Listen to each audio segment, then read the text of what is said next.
दोस्तों नमस्कार। आप देख रहे हैं अपना चहेता न्यूज चैनल जालौन टाइम्स। पिछली 25 जून को पूर्व प्रधानमंत्री बीपी सिंह की जयंती थी। इस दिन कोई सरकारी आयोजन नहीं हुआ जिसमें उनको या केवल संदेश देकर ही उनका स्मरण करने की आवश्यकता सरकार की ओर से नहीं समझी गई, जबकि प्राय पूर्व प्रधानमंत्रियों को याद कर लिया जाता उनकी जयंती और निर्वाण के दिन। यहाँ तक कि वर्तमान सरकार जिनको राष्ट्रवाद का वर्ग शत्रु घोषित कर चुकी है नेहरू जी को, उन नेहरू जी की जयंती पर भी उन्हें याद करने की औपचारिकता भी निभाती है। लेकिन विश्वनाथ प्रताप सिंह के स्मरण करना उसके लिए बड़ा साहस का काम था, और इस बात हो रही है वो जो है फिर ये साहस नहीं दिखा चुकी है।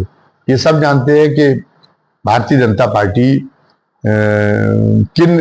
किन सामाजिक शक्तियों की जकड़ में, और उन सामाजिक शक्तियों की निगाह में विश्वनाथ प्रताप सिंह सबसे बड़े खलनायक हैं। तो इसलिए उनसे अपना उनकी नजरों में बुरा होने का दुस्साहस ये तो मोदी जी के करने से रहा, जबकि ये बड़ा प्रासंगिक था। ये समय वो अगर विश्वनाथ प्रताप सिंह को याद कर लेते, क्योंकि 1990 में विश्वनाथ प्रताप सिंह ने जब मंडल आयोग की रिपोर्ट लागू की थी, उसके बाद में जो हलचल पैदा हुई राजनीति में सामाजिक आधार पे, उस हलचल का परिणाम था कि हाशिए पर पड़ी जो सामाजिक ताकतें थी वो जो है वो सत्ता के केंद्र तक पहुंची और सत्ता के शिखर तक पहुंची। ये जो है ये शताब्दी जिसका चौथाई हिस्सा गुजर चुका है, तो ये शताब्दी की तो पहचान ही पिछड़ों की शताब्दी के रूप में बन चुकी, क्योंकि ये तो पिछली शताब्दी में ही हो चुका था कि कई प्रमुख राज्यों के मुख्यमंत्री पिछली जातियों से बन गए थे। हालांकि प्रधानमंत्री भी बन गए थे देवगौड़ा से, लेकिन देवगौड़ा बहुत अल्प समय के लिए रहे। पर इस शताब्दी में मोदी जी सत्ता के शिखर तक पहुंचे और पूरी हनक के साथ। और एक वर्ग तो ये कहता है कि वो तो न भूतो न भविष्य तो प्रधानमंत्री है, इतना जो है उनको इतनी बड़ी उनको मान्यता मिली है। और ये मान्यता संभव तभी हुई भारतीय जनता पार्टी जैसी एक तरह से पुनरुत्थानवादी पार्टी, प्रतिगामी पार्टी, और एक उसको अपना शिखर पुरुष के रूप में स्वीकार करे जो पिछली जाति से आता है। ये एक बहुत बड़ी क्रांति है। तो इसलिए ये पिछड़ों की शताब्दी है। लेकिन मोदी के रहते हुए पिछले लोकसभा जो वर्तमान अभी हाल में जो लोकसभा चुनाव हुआ है, उसके परिणाम ये बता रहे हैं कि अब जो हिंदुत्व की एक विशाल छतरी उनकी छत्र छाया में बनी थी मोदी जी की, वो दरक रही है। और वो दरक क्यों रही? क्योंकि उसमें से पिछड़े वर्ग और दलित छिटक रहे हैं। जो विपक्ष को संजीवनी देने का काम है, वो जो पिछड़ों को और दलितों का जो की आवाज उठाई है, उनको सत्ता में उनकी सत्ता के केंद्रों में उनकी जो भागीदारी को रोकने का जो प्रयास हुआ है, और उसके खिलाफ जो संविधान न बदलने देने के बहाने जागरूक किया विपक्ष ने, तो विपक्ष को जो संजीवनी मिली, विपक्ष को जो ताकत मिली, विपक्ष आज आंख से आंख मिलाने की स्थिति में फिर आ गया है मोदी सरकार के साथ में। वो उसकी देन जो है उसकी देन पिछड़ों का समर्थन, अनुसूचित जाति और अनुसूचित जनजाति का समर्थन, यानी दलितों का समर्थन है, यानी वंचितों का समर्थन। तो जब वंचित छिटक रहे भारतीय जनता पार्टी से, तो ये बड़ा प्रासंगिक था कि भारतीय जनता पार्टी ऐसे समय तो विश्वनाथ प्रताप सिंह को उसको याद कर ही लेना चाहिए था। विश्वनाथ प्रताप सिंह उसके लिए टॉनिक का काम कर सकते थे, संजीवनी का काम कर सकते थे, लेकिन वो नहीं कर सके। अब विश्वनाथ प्रताप सिंह में और लोगों में अंतर भी है। भारतीय जनता पार्टी संघ जो है संघ द्वारा एक तरह से उत्पन्न की गई पार्टी है, संघ की विचारधारा पर चलती है, और संघ इस बात पर बड़ा जोर देता है, चरित्र निर्माण पर बड़ा जोर देता है। और चरित्र में शिष्टता होनी चाहिए, चरित्र में ईमानदारी होनी चाहिए, ये निर्मलता होनी चाहिए, इस ढंग की बात करता है। तो वो जो जिसके अंदर न्याय भावना रहेगी, ये गुण उसमें अपने आप में जाएंगे। न्याय भावना जो है वो उसमें एक किस्म की संपूर्णता, कई चीजें शामिल, उसका एक एलिमेंट सामाजिक न्याय, एक ही एलिमेंट है सामाजिक न्याय। तो विश्वनाथ प्रताप सिंह ने सामाजिक न्याय को ये नहीं कि कोई जो प्रस्तुत किया गया था कि नहीं उनका सामाजिक न्याय के नारे का इस्तेमाल वो उन्होंने अपनी कुर्सी बताने के लिए राजनीतिक हथियार के रूप में किया था। अगर होता तो फिर ये था कि फिर उन्होंने बाबा साहब को भारत रत्न देने की घोषणा की गई, क्यों कर दी होती। बसपा चाहे जितना राग अलापे, लेकिन बसपा का उस समय इतना जोर नहीं था, बसपा की आवाज का उतना दबाव नहीं था कि बसपा की आवाज की वजह से वो बाध्य हो गए हो भारत रत्न देने को। वो भारत रत्न उन्हें ये समझ लिया था कि सामाजिक न्याय का चक्र पूर्ण करने के लिए जरूरी है कि पिछड़े आगे आए और दलित भी आगे आए। तो इसीलिए उन्होंने जब देखा कि दलितों के लिए ये कहा, वैसे तो पिछड़ों के लिए भी कहा जाता था, लेकिन पिछड़े तो आ गए थे, पिछले तो भले राज्यों में आए हो, उत्तर प्रदेश जैसे राज्य में मुलायम सिंह जैसे ताकतवर मुख्यमंत्री हो गए थे पिछड़ों में से, बिहार में लालू प्रसाद यादव जैसे ताकतवर मुख्यमंत्री हो गए थे। तो लेकिन पर ये कहा जाता था कि दलितों में अपने आप में वो तेजस्विता नहीं होती जो देश का नेतृत्व करने के लिए जरूरत। पर वो उन्होंने रामविलास पासवान को पहचान लिया था कि क्यों नहीं वो तेजस्विता पैदा हो सकती। कई जो अगड़े तथाकथित अगड़ा समाज है, कई उसमें भी बहुत भोंदू किस्म के लोग पैदा होते, भोदे किस्म के, कई उसमें भी निकम्मे लोग पैदा होते और प्रतिभाएं भी उसमें पैदा होती है। लेकिन वहां प्रतिभाओं को सर्वोच्च स्तर तक जाने का मौका मिल जाता है और यहाँ जो है वो प्रतिभाएं भ्रूण हत्या के लिए मजबूर हो जाती हैं, वो वन कुसुम की तरह मर जाती हैं सामाजिक जंगल में, दलितों और पिछड़ों में से। तो उन्होंने कहा कि नहीं, जो डॉक्टर लोहिया की विचारधारा थी कि सबसे पीछे जो रहा सबसे आगे वो रहे, तो इसी के तहत उन्होंने जो है ये भी रखा था सामाजिक न्याय की कि अपने उसको पूर्णता प्रदान करने के लिए कि हम प्रधानमंत्री अब पिछड़ों में, मुख्यमंत्री हमने इतने बड़े राज्यों के पिछड़ों में से चुन लिए, लेकिन हम प्रधानमंत्री जो है अब दलितों में से चलें और उसके लिए एक चेहरा उपलब्ध है जिसको सब मानेंगे कि नहीं उसके अंदर एक देश को चलाने लायक जैसी तेजस्विता उसके अंदर है, और वो नाम था रामविलास पासवान का। हालांकि इसकी वजह से लालू प्रसाद यादव जैसे पिछड़ों में जो उनके समर्थक थे वो बुरा मान गए, क्योंकि ये डॉक्टर अंबेडकर ने भी लिखा है कि ये जो जाति व्यवस्था चल रही है इसमें इसके चलने का इस कारण है कि सोपानवत है।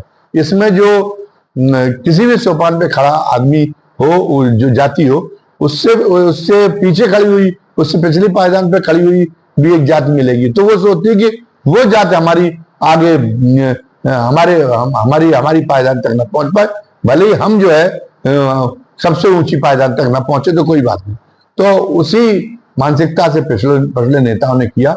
दलितों के वो लालू के अंदर भी वही ग्रंथि ने काम कर रही थी, मुलायम सिंह यादव के अंदर भी कोई ग्रंथि काम कर रही थी। तो मुलायम सिंह लालू प्रसाद यादव भी इसलिए उनसे जो है नाराज हो गए विश्वनाथ प्रताप सिंह से, और आखिरी में अब उन्होंने विश्वनाथ प्रताप सिंह का नाम लेना ही बंद कर दिया। और मुलायम सिंह के साथ में भी ये हुआ कि मुलायम सिंह ने भी उसी दलितों के प्रति उसी ग्रंथि के कारण जो जब अखिलेश यादव मुख्यमंत्री बने तो उनके माध्यम से ऐसे फैसले कराए कि आज उन पर अखिलेश यादव को पुनर्विचार करना पड़ा।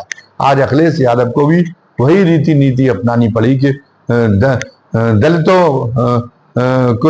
को आगे रख के और जो है हम अपनी पार्टी को मजबूत करें। इसीलिए अवधेश प्रसाद को वो जो है उन्होंने जब संसद का जो शपथ सत्र शुरू हुआ तो अवधेश प्रसाद को उन्होंने आगे रखा। अब वो R.K. चौधरी को आगे रखना चाहते, वो इंद्रजीत सरोज को आगे रखना चाहते। ये जो है ये जो सुनने में आ रहा है, जो चर्चा उनके पार्टी सूत्रों से जो खबर मिली कि वो जब अब राज्य की उत्तर प्रदेश छोड़ के उन्होंने तो दिल्ली की राजनीति करने का फैसला किया है, तो उत्तर प्रदेश की राजनीति वो यानी नेता प्रतिपक्ष का पद वो अपने किसी पार्टी के किसी दलित नेता के हवाले करने के मूड में है। तो ये इस सोच में उन्होंने बदलाव अखिलेश यादव ने अपने जो उनके पिताजी जो कर गए थे, नेताजी जो मुलायम सिंह यादव कर रहे थे, अब वो उन गलतियों का उनको प्रायश्चित करने की जरूरत महसूस हुई है, उनका सुधार करने की महसूस हुई। इसके अलावा केवल यहीं तक सामाजिक न्याय तक ही सीमित नहीं था। हमने कहा कि एक न्याय भावना किसी भी क्षेत्र में हो, न्याय भावना आदमी के अंदर जब एक का प्रवेश होता है तो वो एक संपूर्णता में से होता है और हर पहलू में वो न्याय का समावेश करता है। जैसे राज्यों के मामले में है कि राज्यों को कितने अधिकार हो, कितनी स्वायत्तता होनी चाहिए। तो विश्वनाथ प्रताप सिंह ने जो मॉडल दिया था वो मॉडल भारत जैसे विविधतापूर्ण देश में, जहां पर जो है हर राज्य की अपनी एक विशिष्टता है, वो स्वायत्तता के प्रति अपनी, चाहे वो सांस्कृतिक स्वायत्तता हो या और किस्म की स्वायत्तता हो, स्वायत्तता के प्रति बहुत ज्यादा सचेत हर राज्य अपने आप को अनुभव करता है। तो उस राज्य पर एक रूपता को नहीं थोपा जा सकता। तो वो उन्होंने जो एक मॉडल रखा था कि न्यूनतम अधिकार केंद्र के पास में और रक्षा संबंधी और विदेश संबंधी, मुद्रा संबंधी बाकी राज्यों के पास अधिकार होना चाहिए। आज एक अच्छा लग रहा है चक्रवर्ती सम्राट की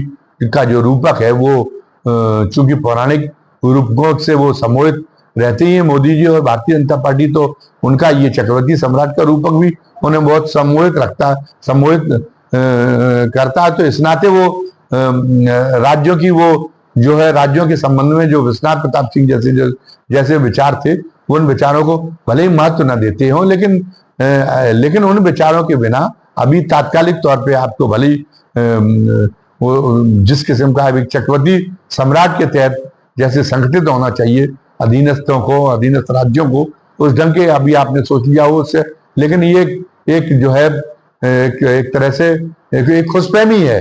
अंततोगत्ता उसकी वजह से राज्यों के साथ समस्याएं पैदा होंगी केंद्र की, और अंततोगत्ता उसी मॉडल को मानना पड़ेगा। और सबसे बड़ी बात यह है कि जो पूंजी का प्रभाव है चुनाव में, उससे अगर उस प्रभाव को अगर खत्म नहीं किया जाता, पूंजी शैलीशाही का प्रभाव, पूंजी का प्रभाव, तो आज जैसी स्थिति बन गई है कि पूरी राजनीति बजाय लोकहित के लिए काम करने की और कारपोरेट का बंधक बन के रह गई। ये स्थितियां बनी रहेंगी जब चुनाव प्रणाली इतनी खर्चीली होगी, इतनी महंगी होगी, और आप जो है इतना ज्यादा और उसके लिए उद्योगपतियों से इतना ज्यादा आपको चंदे के रूप में इतना एहसान लेने की जरूरत पड़ेगी, उनका इतना ऑब्लिगेशन लेने की जरूरत पड़ेगी। तो वो जो है वो जो है आपको उनके हितों की पूर्ति करनी पड़ेगी, और उनके हित जो है जो वो जनता के शोषण पर आधारित होते, जो उनकी माली हैसियत बढ़ती जाती है और जनता की माली हैसियत नहीं बढ़ती,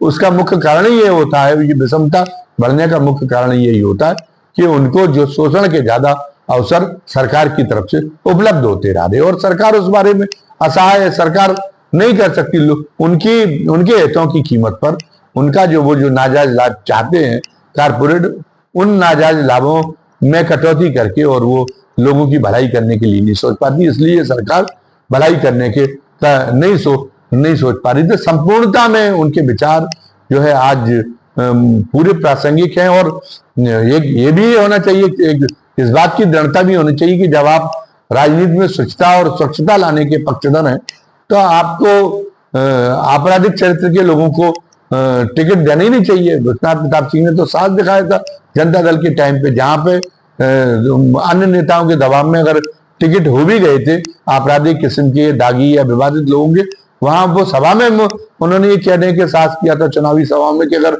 हमारे उम्मीदवार दागी हैं, अगर हमारे उम्मीदवार भ्रष्ट हैं, तो लोग उनको वोट न दें। लेकिन आप तो जब इतनी लोकप्रियता के इतने बड़े पहाड़ पर आप चढ़ने के बावजूद भी आप समझौता करते हैं। आप ब्रजभूषण शरण सिंह को, जिनके पास में पता चला कि लड़कियों के साथ दुर्व्यवहार का आरोप है, महिला पहलवानों के साथ दुर्व्यवहार का आरोप है, एक जो है एक टिकट के लिए आपने उनके लड़के को, मतलब एक सीट जीतने के लिए आपने उनके लड़के को टिकट देने के लिए आप मजबूर हो गए।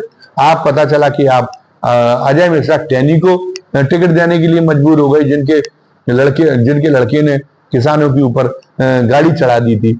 आपने तमाम और छुटवैये दल ओम प्रकाश राजभर से लेके संजय निषाद से लेके वो अपने उनके मंत्रालय में आपका मुख्यमंत्री कोई दखल नहीं दे पाता, केवल उनके साथ में आप समझौता करने के लिए मजबूर हो गए। तो आप केवल आपके दिमाग में सिर्फ अर्जुन की आपकी तरह सिर्फ आपके दिमाग में यही रहता कि सत्ता जो है वो सत्ता किस तरीके से हमारी हाथ में बनी रह सकती, उसके लिए हमें चाहे किसी को सिर चढ़ाना पड़ा। तो ये भी एक बताता कि नहीं, उस रास्ते से भी आप सत्ता को मजबूत सत्ता हासिल कर सकते हैं, ईमानदारी के रास्ते से भी, स्वच्छता के रास्ते से भी। तो इसलिए एक बड़ी प्रासंगिकता थी इस समय की अगर आप स्मरण कर लेते। और अंततोगत्ता अगर आप नहीं करेंगे, अगर आपने केवल तात्कालिक तौर पर आप सोचते थे कि आपने उनको पिछड़ों को भरमा लिया है, दलितों को भरमा लिया है, तो आपकी और लेकिन काम आपको वही करना है, आपको उसी पुरानी व्यवस्था को मजबूत करना है। तो अब जागरूकता की उन लोगों में भी इतनी कमी नहीं रह गई। वो आपके जो आपका वो नकाब नुच गया था, जो आप कर रहे थे तमाम तरीके से आरक्षण समाप्त करने की वजह से, इसीलिए आप को जो है इस चुनाव में पूर्ण बहुमत नहीं मिल पाया। और आगे चल के आपको जो है जो अभी सत्ता में आने का अवसर मिल गया है, ये भी खोना पड़ सकता है अगर आपने उसी भावना को बरकरार रखा, उसी अपनी जो है उस कपट पूर्वक आपने वही पुनरुत्थान, सामाजिक पुनरुत्थान को आपने आगे बढ़ाने की कोशिश की, तो आपको इसके दुष्परिणाम भोगने पड़ेंगे। तो इसलिए सचेत हो जाना चाहिए मोदी जी को, सचेत हो जाना चाहिए भारतीय जनता पार्टी को कि हिंदुत्व की जो विशाल छतरी उन्होंने बनाई थी, जिस छतरी में इस बार छेद हो गए थे, इन छेदों पे पैबंद लगाना है। उस छतरी को अगर मजबूत करना है तो आपको सामाजिक न्याय के साथ खड़ा होना पड़ेगा और सामाजिक न्याय के अनुरूप कार्य करना पड़ेगा। और साथ साथ में आपको राजनीति में सफलताएं, ये भ्रम है कि राजनीति में सफलताएं ईमानदारी से हासिल नहीं कर की जा सकती। आपको ईमानदारी के रास्ते पर आपको ईमानदारी के रास्ते पर कोशिश करके देखनी होगी और सफलताएं आपको ज्यादा मिलेंगी और ज्यादा टिकाऊ और ज्यादा दीर्घकालिक सफलताएं मिलेंगी उसकी वजह से। और विवादित राजनीति से आपको अपना पिंड छुड़ाना पड़ेगा। धन्यवाद। जय हिंद, जय भारत।